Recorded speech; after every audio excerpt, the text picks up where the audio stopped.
I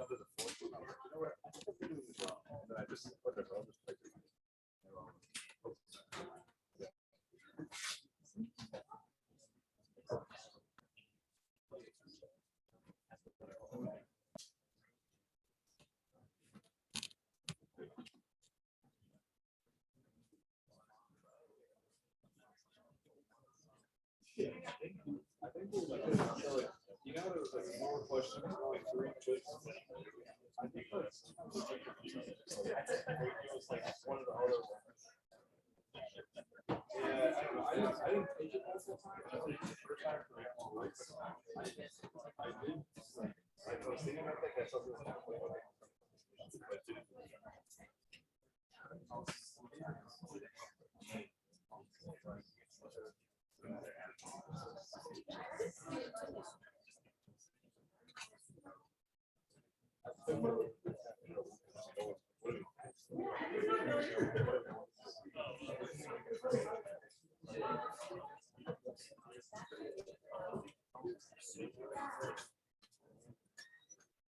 I thought that after that, right. So I was like, this is really like, whoa.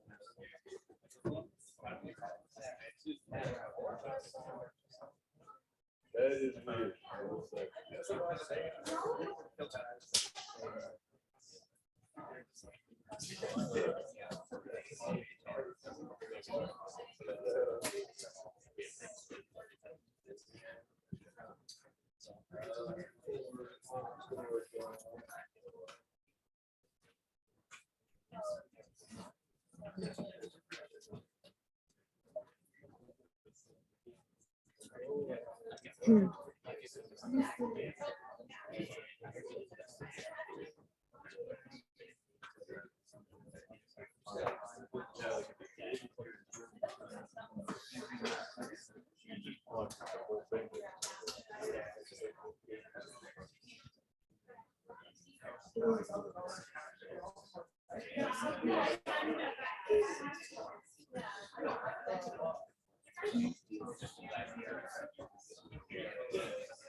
Yeah, this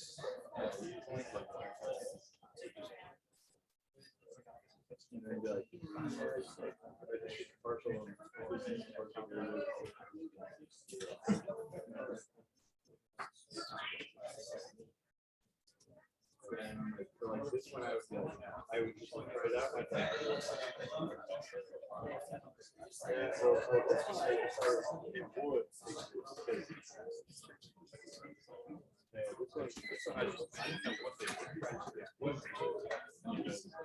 If I take something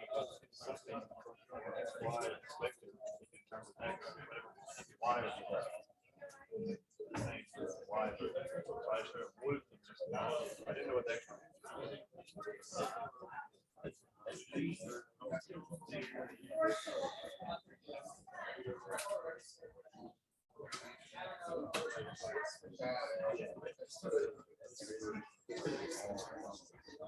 Yeah, remember that it would be this one, so it would have X and Y. So it would be something that's not.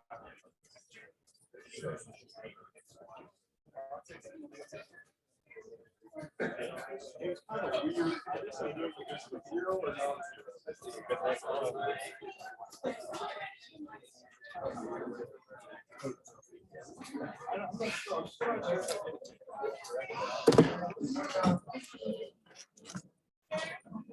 All right, we start.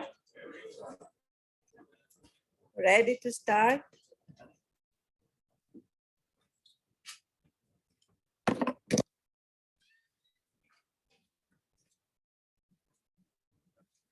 All right, so what we're gonna do today is to solve problems to help you with your homework.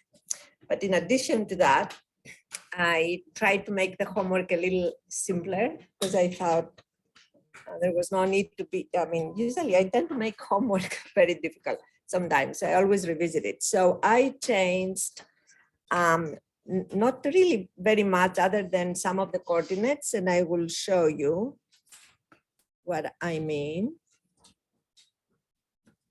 Let me see. So the whole problem has remained the same other than some typos here and there, which I also fixed. I changed the coordinates of the 3 points, and that is going to help you. And I will explain how when we solve the following problem. All right, I will solve a couple of problems for you, and one of them will be something that will help you in your homework. If I do more than that, I'm going to solve the homework. All right, so I don't want to do it, but I will solve something that is going to help you.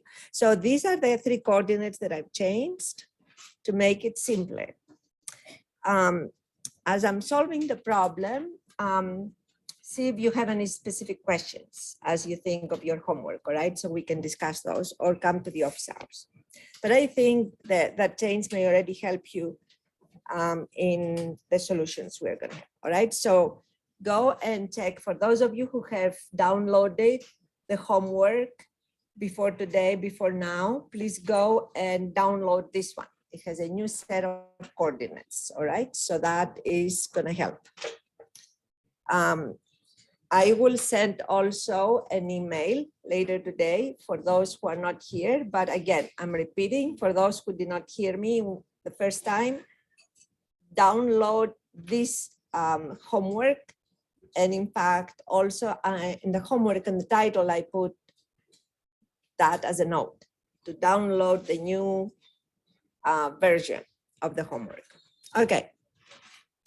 Now that is about the individual homework. The team homework remains obviously the same. It asks you to solve the problem. You can do it conceptually. You can do it with questions, whatever makes you feel comfortable. However, when you provide the solution conceptually, explain why. It has to make scientific sense. All right, your explanation. Okay. All right, so the other thing I wanted to mention is that thank you for those who have been catching some typos that I had. I have, in fact, if I go to here, the modules, in the module that talks about the operators, and I will correct that, but on one of the titles for these operators, and I think is the last one, no, spherical. Let me see. I had a typo somewhere. All of the spherical don't have like a theta. Well, not all of them, but the 2 that you're just looking at. Divergence and curl. In the other one. Let me see. Okay. Let me see. Why does it not download? In fact, all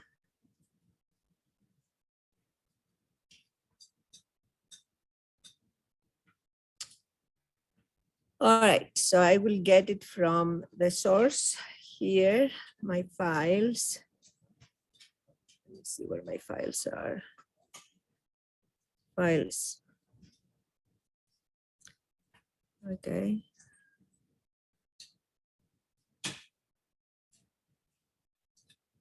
Module 4, operators. Okay, let's take one at a time. Gradient. Okay. Divergence.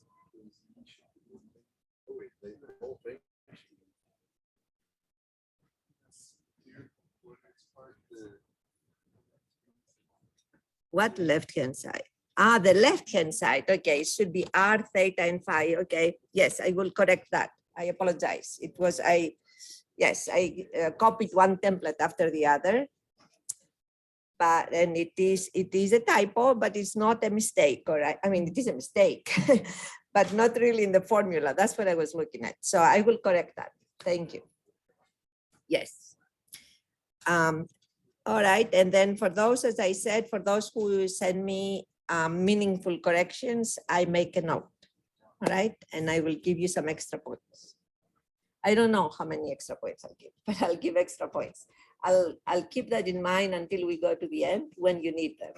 All right. If you need these extra points, of course, I will take them into consideration. All right. So that I will fix. In fact, you know why I did not fix it? Because I could not see. I was looking at the formulas, but I could not see that thing. And so I was skipping it. All right. Now, what we're going to do next, since I am already here. Okay, I need to go back. No. All right. And it's easier instead of going through this. We are module 5. Okay, so if you see today, I have a file which says the title of the file up there. It says, and I have put it on Canvas, all right, under today's lecture. It says electrostatic forces and fields with examples. The theory is identical with what you had before, but now, and that's what we are going to do today, I have included 2 examples, all right? One is 2-point charges, and to find the total electric field or the total force, both of them are the same, electric field in this particular case at one particular point. So that is number 1. And we are going to solve it. In fact, here I have the total solution. Number 2 problem is very similar to different coordinates, all right? Obviously, very similar to what you have today. I'm going to solve this problem, and I will do it here in class. So I did not want to have the solution. So I wanted to go step by step and pay attention, and then I will add the solution here. You will have it there on Friday. All right, I will do that. Sometimes I will have your solutions there included before the class. Some other times I will do it here. We'll work it out together. All right. Any questions so far? Okay.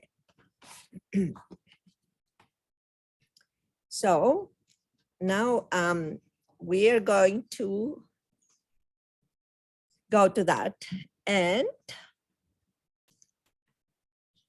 in fact, I will go here and I will get a new, this is the solution, but I would like to work it out with you. So let's try to get a different folder, a different file. All right, we'll do it here. So in these problems, in all the problems we will solve, I want you to think of the problem before you solve it. I want you always to try to not necessarily throw yourself in the mud, all right? But try to think physically and try to find ways to reduce it. So the thought about a reduction is extremely important in everything we do in engineering. We do design by reducing very complex problems into simpler ones, all right? That is the key. If you try to solve a very, very complex problem, you will probably fail, even if you have the most powerful computer sitting next to you. So you always try to reduce the complexity, and you always try to understand the problem, to understand it, get it here. Not just read it, all right? Understand what the problem is telling you. And for engineers, you need to understand in 3 dimensions. to visualize it. Visualizing a problem, unless you do modeling of some sort, all right? And there you visualize your algorithms, all right? The structure of your algorithms. This is extremely important to use your brain first before you go to paper. Visualizing your problems is something very fundamental to engineering, all right? Especially for those who make things, for those who fabricate things. Extremely important. So why am I saying that? I have here the problem I will write is not for you, you can see it obviously, but for me, I'm not gonna go from one to another, just a second, or maybe you can tell me. So we have a Cartesian coordinate system, a three-dimensional, all right? So this is one, Z direction. This is another one, Y, Z, and this is a positively defined coordinate system, X. And what do? I give you three charges. All right, so now you're gonna tell me the positions because I don't, so I remember, tell me the coordinates of the first charge. 550, okay, 550. So I'll put it here. Q1 is at position 550. First one is X, second one is Y, third one is Z.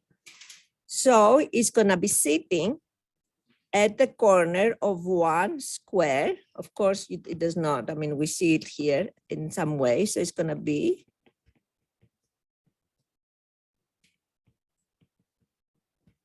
sitting here.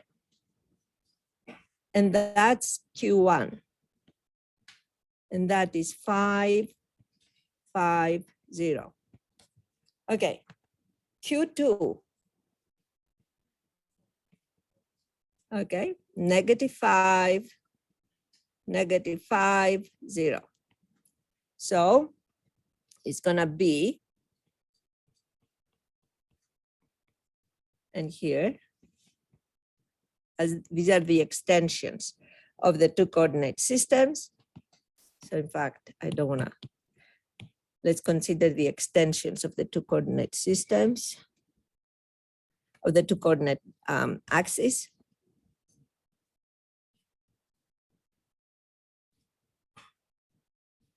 Okay, and the second is somewhere here. I put a different color here.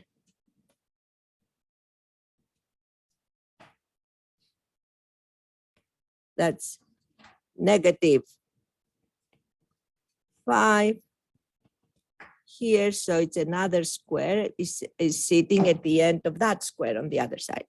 Q2. And that's -5, -5, 0. And the third one, Q3, is how much? 0, 0, 5. So it's gonna be sitting 0 on X, 0 on Y, 5 on Z here. Put a different one up here, for example, 5, Q3. All right. What do you, so, excuse me. That's the problem. And what the problem is asking me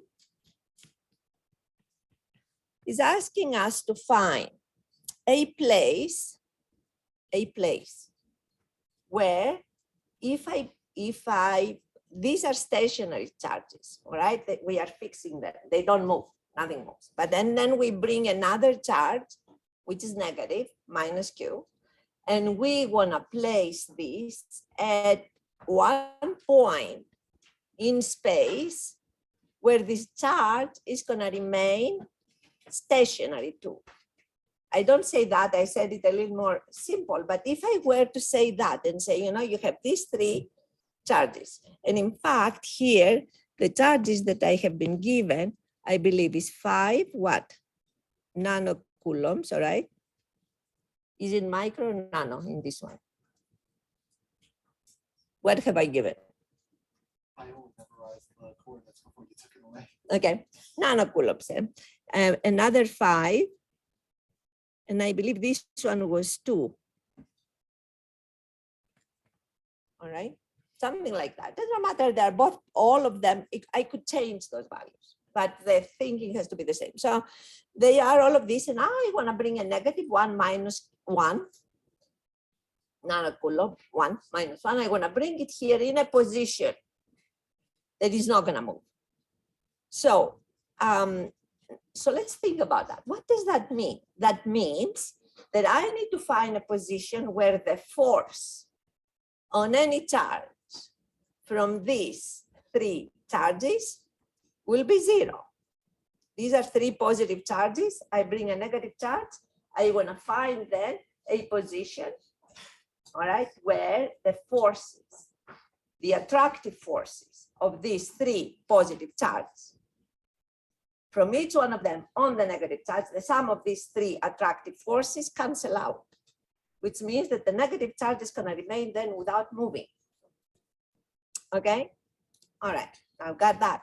So obviously we will have to find the forces on this charge and find a place where the 3 forces cancel out. Okay, before we throw ourselves into a 3-dimensional problem, what is it that you observe in terms of the position of these 3 charges? Do you observe something? First of all, symmetry. Q1 and Q2, all right, are what? Equal. And of course, what else is characteristic of these 2? Opposite, all right, what else?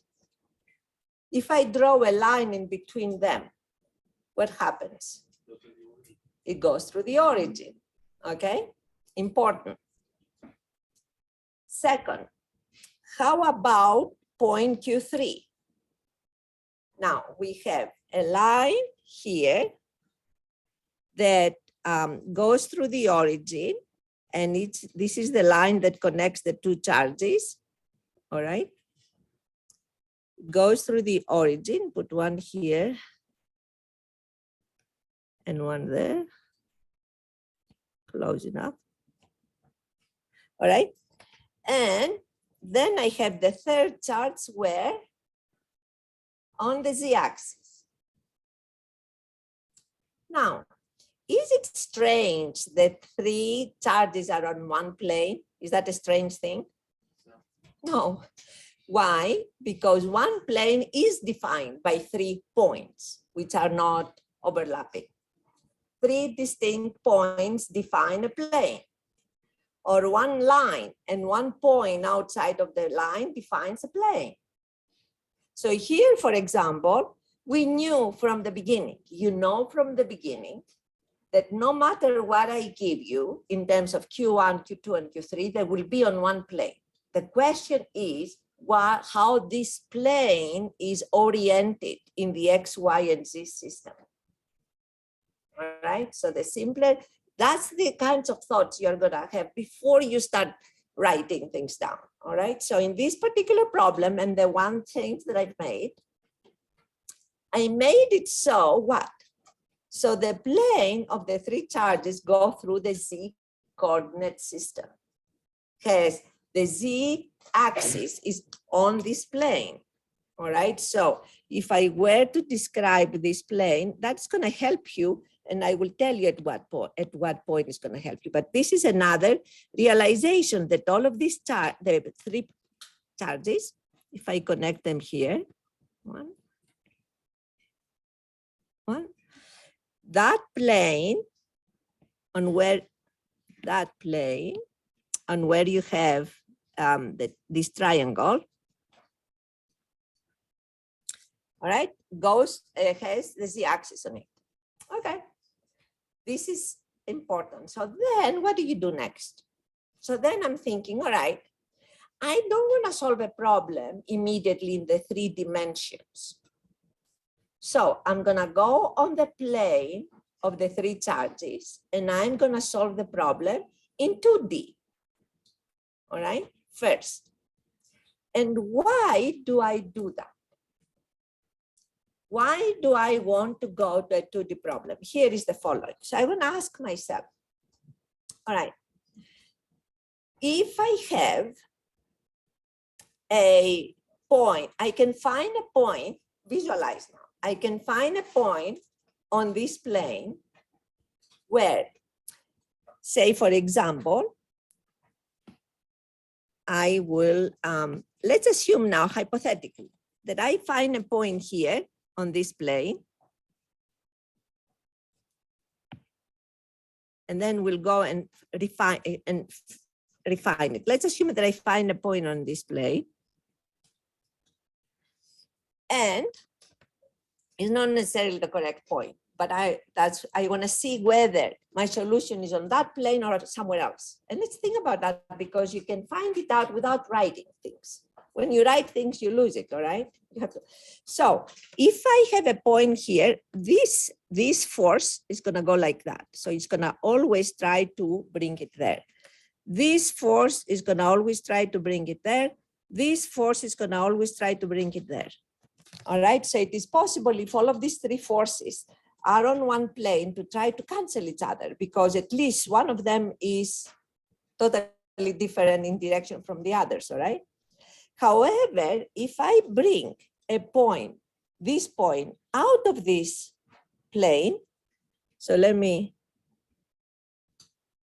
let's assume that I put this point here, out of the plane. So this one is gonna attract it here. This one is gonna attract it here. And this one is gonna also try to attract it. So there is no other force that is going to balance it. So the moment your chart, please, can I have your attention down there?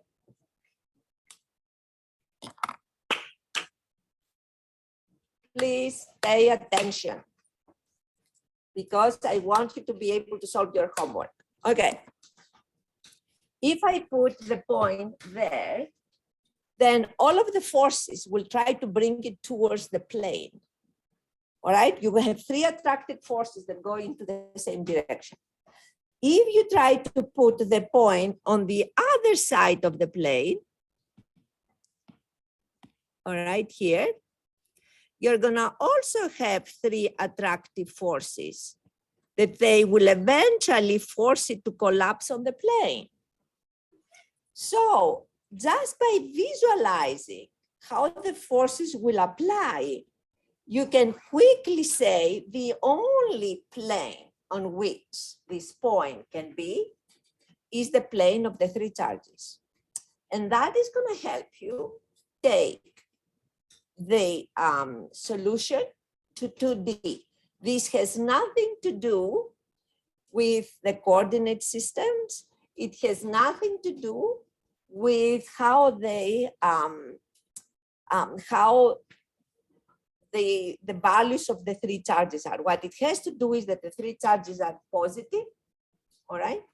They're positive charges, and they will try to bring the point as close to them as possible until the point finds itself on the plane, and then on the plane, because it's in between the three charges, there is going to be one position where the three forces will cancel totally.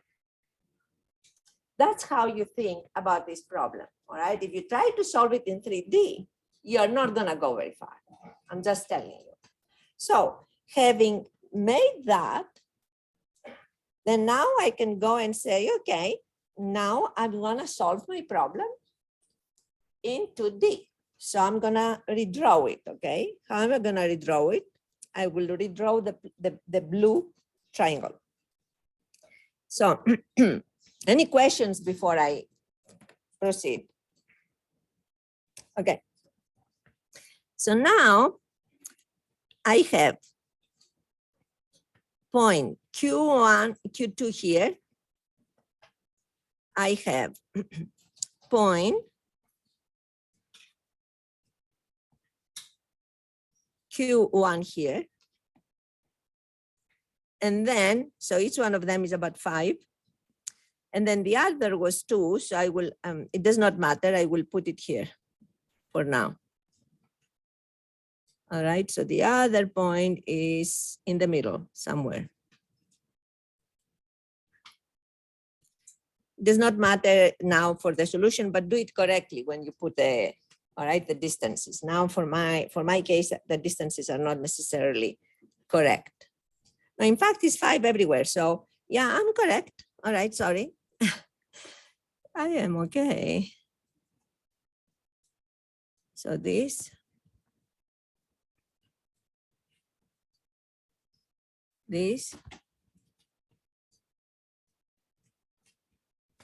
And that. So this is 5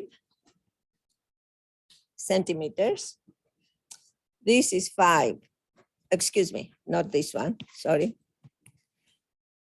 If this is the center here, and let's try to have, this is X prime, obviously. I'm going to a different system. Now, I am on the system of the plane. While this solution is going to be very similar to what you're going to do for your homework, there is one more step that I will not do it for you. Then you will have, after you find the point on this, you will have to translate that into the initial X, Y, and Z system. Because this one is a coordinate, two-dimensional Cartesian coordinate system that I have developed. Really, it's a local, we call it, coordinate system. I have used it just to solve this 2D problem. But the X prime and Y prime are not necessarily your XY of the initial problem, all right? So you have to be able, whatever point you find on this XY, X prime, Y prime coordinate system, to translate it into the initial X, Y, and Z. And that's going from one coordinate, Cartesian coordinate system to another Cartesian coordinate system, all right? So that you should be able to do. Okay. Now, how would you solve the problem? I would say, again, I will not, I'm still not working with equations. You see, I have not put any math down. So far, I'm still working to set up the problem. This is called setting up a problem, all right? Even if you were to go to the computer, you will have to do this. You cannot skip that part. So now I say, the way it is, because this triangle has what characteristics? All right, so obviously this is 5 here. This is 5 here. And this is 5. Do you agree? Okay. So what kind of, what is the characteristic of that triangle? It has 2 equal sides, but the third one, of course, is not. All right. So, but this, well, the original triangle has 2 equal sides. So this is going to be 5 square root of 2. All right. Because this one is orthogonal.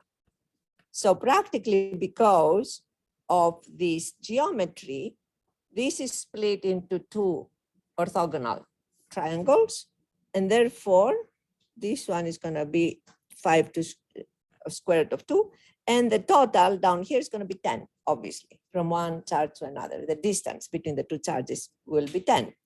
So what I do for my solution, I will then do the following. Remembering, I don't want to write so many things. So I will erase that, and then I will call this distance X, and I know that this is going to be 5, and then this one is X2, and then I assume now that I found the point where the 3 forces will go to 0. So where is this point going to be? Is it going to be on this dotted line on the left or on the right? You will use the same kind of thought to be able to understand where the point would, yes. Or is it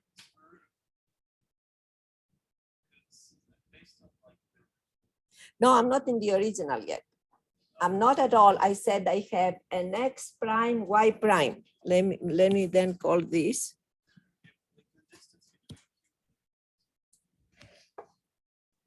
Square root of 2.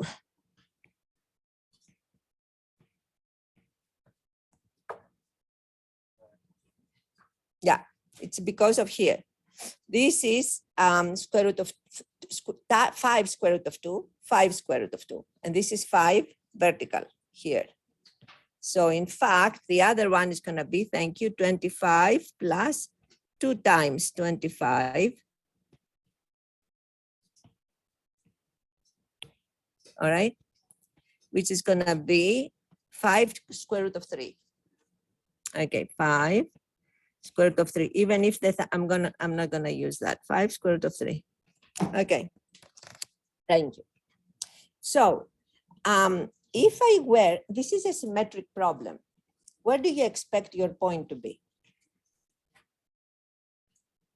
On this dotted line, all right? Because of symmetry, Q1 and Q2 will try to bring at equal force, with equal force on, they will try to bring this negative poor charge to each of their sides. So eventually those two forces will push the charge to be on the dotted line. If there was no other charge here, Q3, and Q2 and Q1 have the same charge, then the position of zero force would have been down here, all right? If Q3 did not exist. However, since Q3 exists, now it's pulling that up. So practically the new point that we think will be here is going to be somewhere right there. So now let me get that. So this is the point. We know that the point is going to be inside the triangle and along and on this line because of all of the symmetries that apply. Any questions so far? If you have any questions about that kind of thinking. Yes. That's the point where the force is zero. Yes, that green point. That green point is, assumingly, we don't know exactly where it is. We only know that it's on this line somewhere. So I will assume that it's there, and I will call this distance D. And practically, I will have to find D. If I find D, then I have solved my problem. All right, that's all. So what are we going to do next now that we have D there? Now I'm going to start working with the forces. I'm going to have to write them down, see how they go, and the whole thing. So to make some space, I will call D for that, leave it there so to remember it. And now I'm going to draw the forces. Okay, from Q2, and in fact, what I will do is also change the color so you can, we don't mix up the forces here. So I will keep Q1 red. I will do this one to be purple. And I will do this one to be green. Okay. So now the forces from Q1, the force is going to be, and let me extend this one first. Oops, no, wait. The force is going to be here.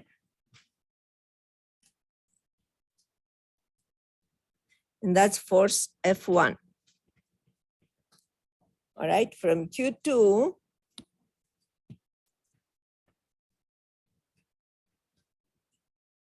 the force is going to be the same like F1, but in this direction.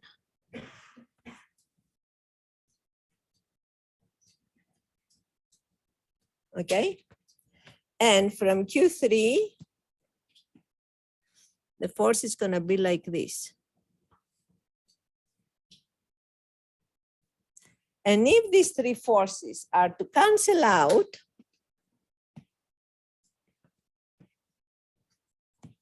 and F3, if these three forces are to cancel out, then what do we need to do? We need to make sure that the combined force between F1 and F2 cancels out F3, all right, practically. That's what we have. All right. So let's write them down now. All right, so let's write F1. Okay, so F, and let me call this point O. Yes, If Q1 is a positive charge, why is the force going towards? because the negative charge that we put at the center. Oh. All right. I mean, otherwise the forces will go to the opposite direction, but each one of them will be opposite. So, yeah, but it's a negative charge. Okay, so F1 is Q1, Q 4 pi epsilon naught, free space. And then what do we have? 1 over magnitude of the distance. O, let me call this A, B, and C. OC. And of course, the direction is the direction along F1. Here, I don't have a direction on F1. That's the magnitude for F1. All right, the direction is shown here, there. So that's the magnitude for F1 is this. All right. Then the magnitude for F2 is going to be Q2 4 pi epsilon naught 1 over OB squared. And F3 magnitude will be Q3 Q 4 pi epsilon naught 1 over OC squared. Why do I have two OCs? Two OA, sorry. Okay. Now, to be able to write down the equation, all right, because in vector form, the equation says F1 plus F2 plus F3 equals 0. That's in vector form. But to write that in scalar form, what would I do? In fact, what you find here is that if I were, I mean, what is really, how is this canceling? How is this canceled out? How does does this cancel out? So if I, the sum of these two is going to be what? The sum of these two forces is going to be a force along that direction, all right? Practically, because I will have to move this here and find this. And it's nothing else but how to find. Get the projection of this here on this line, find the projection of this on this line, sum the two projections, and that is going to be the amplitude of the total force between F1 and F2, and then that has to cancel out the magnitude of F3. Did you hear what I said? Okay, agreed? So practically what I will have to do is find the projections of these two. So the projection of that here, which is this one, and the projection of this here, which is this one, and then sum these two projections, and make sure that the sum of the two gives it's the negative of this one. That's what I need to do. So to find those projections, I need to find the angle.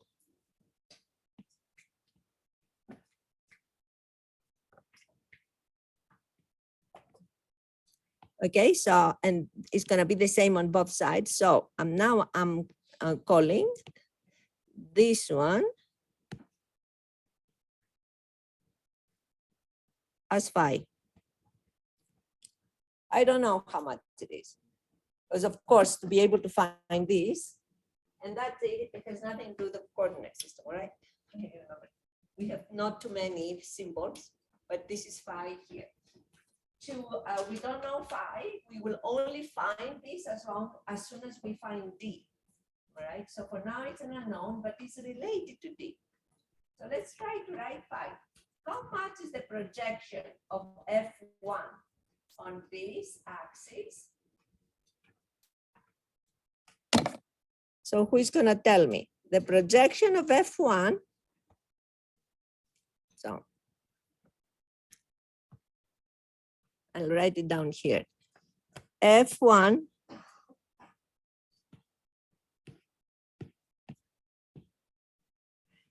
you know how do we write projections? It's going to be the inner product if there was a unit vector along this direction.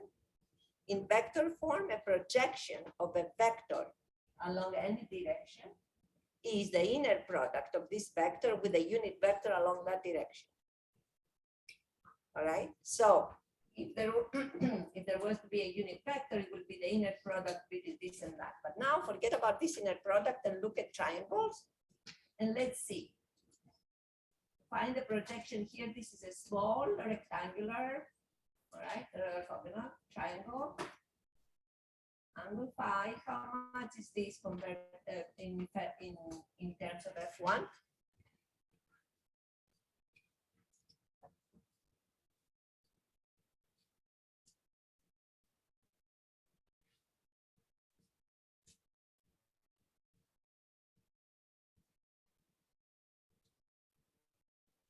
Okay, if I knew F1 and its projection, how much would phi be?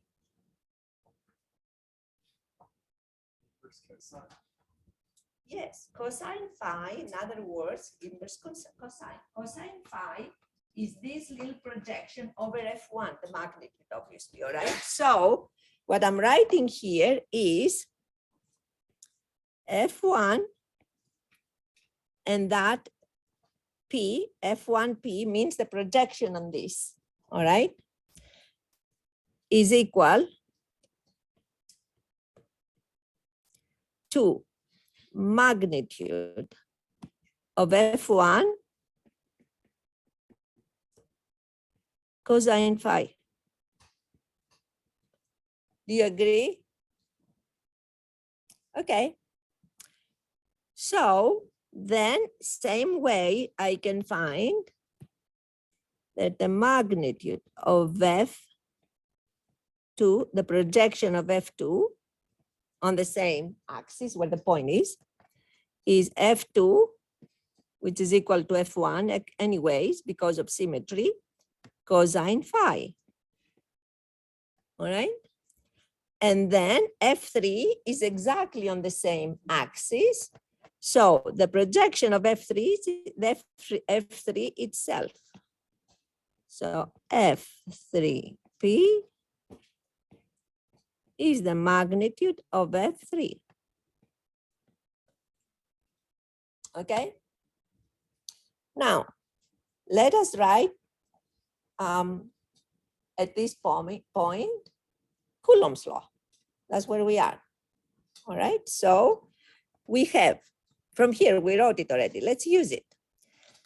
Therefore, this one for F1 is nothing else but Q1, red, I'm using. It's nothing else but Q1 times Q 4 pi epsilon naught 1 over OA square cosine phi. And then this one is Q2 Q 4 pi epsilon naught 1 over OB cosine phi.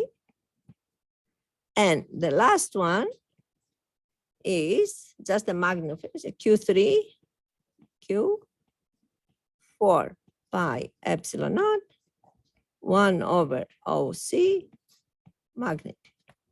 Okay, now, because F1 projection of F1 and projection of F2 are identical, I'm not gonna sum them up, I'll put a 2 in front, all right? So the sum of the two is 2, because Q1 and Q2 are the same. Otherwise, you would have to sum them up. And if you sum them up, it will be the common factor times Q1 plus Q2, all right? But now, because Q1 and Q2 are identical, the sum of these two, F1 and F2, is the opposite of F3. We'll have to substitute in there. So for these two, I'm gonna put a 2 Q1. So from 1 here, I'm trying to write now things, and in the equations, I will have 2 Q1 small q 4 pi epsilon naught OA square cosine phi equals the negative, obviously, of Q3 4 pi epsilon naught 1 over OC squared. Or in fact, I can keep them all in the same, on the same side. Make that plus equals 0. Okay. Now, so now we are starting to see something, equation that we will have to solve eventually. But to be able to solve this equation for D is the unknown, we will have to replace D is what we try to find, all right? This distance, O, the distance of O vertical from this AB, we call D, and we have to find D, that's all. So we have to write this equation down here in terms of D, and that's what we are gonna try to do. All right, let's start with the various, 1 minute? Okay. Well, all right. So what I would do, I will write the most, well, time goes by so fast. All right. That's my problem always. In whole my life, is I don't have enough time to do everything that I want. So, all right. Cosine phi, how would you write? First of all, OC is what? Is this distance minus D. Is C, this vertical distance of the triangle minus D. And you should be able to find that from the, it's like from this orthogonal triangle, you have 5 square root of 3, 5 square root of 2 as the two sides. So you can find the third one, it's an orthogonal, all right? You write like 5 square root of 3 second power is gonna be this OC equal to OC second power plus 5 square root of 2, the second power. All right, so you will find an expression of OC. So first of all, you will find that. From OC, find that. From OC, no, excuse me, for the whole distance here, let me see, call that P. You find an expression for OP. And from here, OC will be OP minus D. All right, where OP would be the square root of 25 times 3 minus 25, yeah, minus 5 times 2, 25 times 2, which in fact, nothing else but 5. And therefore, OP, OC will be 5 minus D. So that's 1. Then cosine phi. Cosine phi, first of all, tangent phi or cotangent phi is D over 5 square root of 2. All right, and therefore that is cosine phi. You can also write that cosine phi would be 5 square root of 2 divided by this by OA. So you will have, these are all just geometrical things that you have to do. You write it that in that form, and then you write OA and OB in terms of D. And then you turn this equation here into an equation for D. And then you solve it. Now, how I solved it? I'm a very practical person. I did not go to the computer. You know what I did? It's up to you how you're gonna do it. I took 2 values for D, and I saw whether my real value is somewhere in between. I took a small and a large value for D, and D of course has to be maximum of 5 and minimum of 0. And then I was able with trial and error to find the value. The same thing you can do in the computer, right? If you want, instead of trying to solve an equation that you may find difficult. It's up to you how you're going to solve the equation. The most important thing for me is for you to set up the problem. Then I will assume that at this point you will have the capability to find a way to solve the equation. All right, there are calculus out there, there are computers out there. I mean, the software, I meant to say, there are calculators out there. You can do some amazing things. The most important thing is to know how to set it up. Now, that's how you're going to solve your homework. But then after you find the point, you will have to translate it to your original coordinate system. Okay? Any questions? Yes. Can you scroll down a little bit? Yes.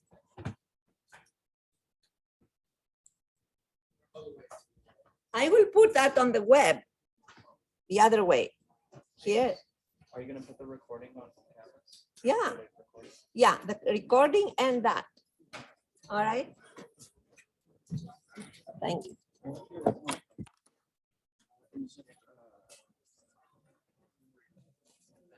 Essentially, it's like you have 3 charges. Very key place.